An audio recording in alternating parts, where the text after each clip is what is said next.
nagpasya ang Iglesia ni Cristo na isagawa itong National Rally for Peace sapagkat nararamdaman namin at nakikita na kailangan na sabihin sa sambayan ng Pilipino, pabalikin natin sa kapayapaan, papanumbalikin natin ang pagkakaisa sapagkat malala ang mga suliranin ng ating bansa.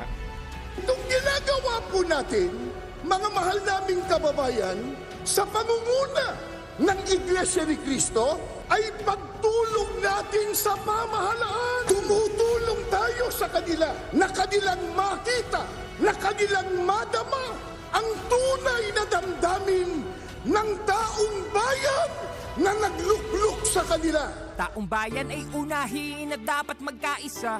Ayusin ang mga problema ng ating bansa. Ang galit ay alisin at dapat magkasundo kung payapa ang ating bansa. Aasenso nga tayo. Taong bayan ay unahin at dapat magkaisa. Itigil ang pag-aaway at ang pagkakagulo. Ang galit ay alisin at dapat magkasundo kung payapa ang ating bansa. Aasenso nga tayo.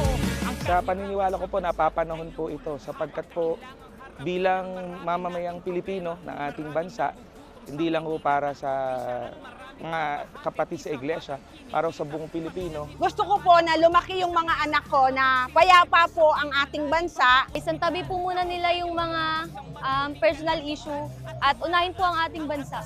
Kriminalidad, hindi mabuting panoorin na puro na lang kampihan, kaliwat ka ng batikos, kabi-kabilang alitan ng dapat asikasuhin at kailangang malunasan ng mga problemang nagpapahirap sa ating bayan. Magkaisa ng lahat. Kasi kung tayo watak-watak, walang mangyayari sa bansa natin.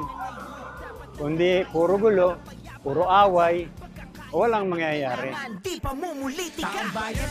Hinihiling natin sa mga namumuno sa pamahalaan na pagkaisahan din nilang pag-ukulan ng matamang atensyon at pag-asikaso. Sa halip na bangayan ang kapakanan ng Pilipinas, nawa ang pag-ukulan nila ng pansin at panahon. Panawagan po namin sana magkaisa na lang po tayo kung ano po yung adhikain o yung pangako o gusto nila mangyari po sa lahat ng Pilipino, matupad po. Set aside natin yung difference natin para by the end of the day, pare-pareho tayo Pilipino. Mag-focus po ang gobyerno sa iba't ibang uri ng suliranin at problema po ng bansang Pilipinas. Kailangan din po ng mga nanunungkulan sa ating bansa na may nagpapaalala sa kanila kung ano ang dapat na iprioridad sa kanilang panunungkulan sa ating gobyerno. Ang bayan ay unahin at dapat magkaisa. Ayusin ang mga problema ng ating bansa. Ang galit ay alisin at dapat magkasundo kung payapa ang ating bansa. Aasenso nga tayo. Taong bayan ay unahin at dapat magkaisa. Itigil ang pag-aaway at ang pagkakagulo. Ang galit ay alisin at dapat magkasundo kung payapa ang ating bansa. Aasenso nga tayo. Mamamayan ang unahin, huwag sarili. Ang panahon, kinabukasan ng bansa. Problema'y lutasin, huwag palakihin. Magkaisa tayo, magkaroon tayo ng kapayapaan sapagkat pag hindi tayo nagkaisa at walang kapayapaan, yung mga problema natin ngayon sa halip na malunasan ay lalong lalala, lalong tatagal.